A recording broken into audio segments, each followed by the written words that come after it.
ઘણીવાર લોકો એવું માને છે કે શારીરિક અક્ષમતા એટલે કે જીવનમાં વિરામ, પરંતુ સુરતની એક યુવતીએ આ માન્યતાને ખોટી સાબિત કરી છે। શરીરના લગભગ તમામ અંગો દિવ્યાંગ હોવા છતાં પણ પોતાના મનોબળ અને આત્મવિશ્વાસના બળે તે આજે એવી કલા રજૂ કરી રહી છે કે જેને જોઈને પ્રોફેશનલ નેલ આર્ટિસ્ટ પણ આશ્ચર્યમાં પડી જાય છે। ચાલો આપણે મળીએ સુરતની દિવ્યા સાથે, જેની જીવનયાત્રા માત્ર સંઘર્ષની નહીં પરંતુ હિંમત, આત્મવિશ્વાસ અને પ્રેરણાની અનોખી કહાની છે। સુરત શહેરમાં રહેતી દિવ્યાંગ યુવતી દિવ્યા આજે હજારો લોકો માટે પ્રેરણાનું જીવંત ઉદાહરણ બની છે। શરીરના લગભગ તમામ અંગો દિવ્યાંગ હોવા છતાં તેણે પોતાના મનોબળ અને આત્મવિશ્વાસના બળે એવી સિદ્ધિ મેળવી છે કે જેને જોઈને પ્રોફેશનલ નેલ આર્ટિસ્ટ પણ આશ્ચર્યચકિત થઈ જાય છે। દિવ્યા જન્મથી દિવ્યાંગ નહોતી। પરિવારના જણાવ્યા મુજબ તે 14 વર્ષ સુધી સંપૂર્ણ સ્વસ્થ અને ફિટ હતી, પરંતુ 14 વર્ષની ઉંમરે તેને ગંભીર તાવ આવ્યો હતો। ત્યારબાદ અચાનક ખેંચ ફિટ્સ આવતા તેની તબિયતમાં મોટો ફેરફાર આવ્યો। ધીમે ધીમે શરીરના અંગો જકડાવા લાગ્યા અને જીભ પણ બહાર આવવા લાગી। સમય જતા તેનું સમગ્ર શરીર દિવ્યાંગ બનતું ગયું। બાઇટ મોનાલિસા ઠક્કર, દિવ્યાંગના માતા।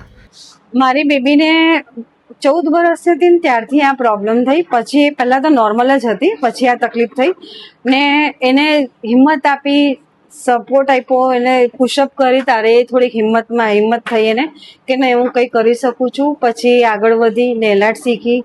આજે એના નેલ આર્ટ સેલ થાય છે, ઘરમાં પણ મને હેલ્પ કરે છે ને નેલ આર્ટ બી કરે છે, બધું એક સાથે કરી શકે છે। ધીરે ધીરે એને હિંમત આવે છે કે નહીં હું કરી શકું, સેલિંગ પણ થાય છે તો એને હિંમત આવે છે કે હું કરી શકું છું। એટલે એને હિંમતની જરૂર છે। છોકરાઓને કોઈ બી હોય, દિવ્યાંગ હોય કે કઈ બીજી તકલીફ હોય, પણ એને હિંમત આપો। હિંમત આપશો તો છોકરા આગળ વધવાના છે અને આપણે તૂટી જઈશું તો એ લોકોને કોણ સાચવશે? એટલે આપણે જરૂરી છે કે એ લોકોને હિંમત આપીએ। આ ગંભીર પરિસ્થિતિ વચ્ચે પણ દિવ્યાએ ક્યારેય જીવન સામે હાર માની નથી। તેને પોતાની મર્યાદાઓની નબળાઈ નહીં પરંતુ શક્તિમાં ફેરવાનો પ્રયાસ કર્યો। આજે તે ખૂબ જ બારીકી અને કલાત્મકતાની નેલ આર્ટ કરે છે।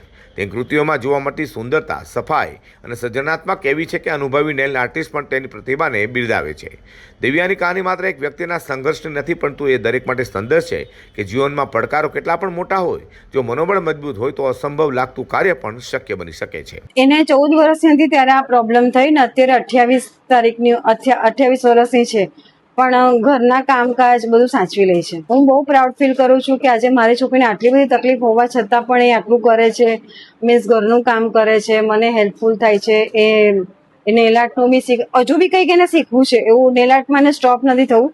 આગળ હજુ બી કંઈ શીખવું છે, કંઈ કરવું છે, એને જોબ કરવાની પણ ઈચ્છા છે કે હું જોબ કરું, પણ જોબ તો એ બોલી નહીં શકે એટલે નથી મેળ પડે। એટલે હું કહું તું ઘરેથી તારાથી જે થતું એ કર। દિવ્યા ખાસ કરીને તમામ સક્ષમ મહિલાઓને સંદેશ આપે છે કે શરીરની ક્ષમતા કરતાં વધુ મહત્ત્વ મનની શક્તિ, આત્મવિશ્વાસ અને સતત પ્રયત્નોનું છે। જીવનમાં મુશ્કેલીઓ આવે ત્યાં નિરાશ થવાને બદલે પોતાની અંદરની શક્તિને ઓળખવી જોઈએ। દિવ્યાનું જીવન સાબિત કરે છે કે સાચી દિવ્યાંગતા શરીરમાં નહીં પરંતુ હિંમત ગુમાવી દેવામાં આવે છે। તેની અદમ્ય ઈચ્છા શક્તિ અને સંઘર્ષમય સફર આજે સમાજ માટે આશા, હિંમત અને આત્મવિશ્વાસનો અનોખો સંદેશ બની છે।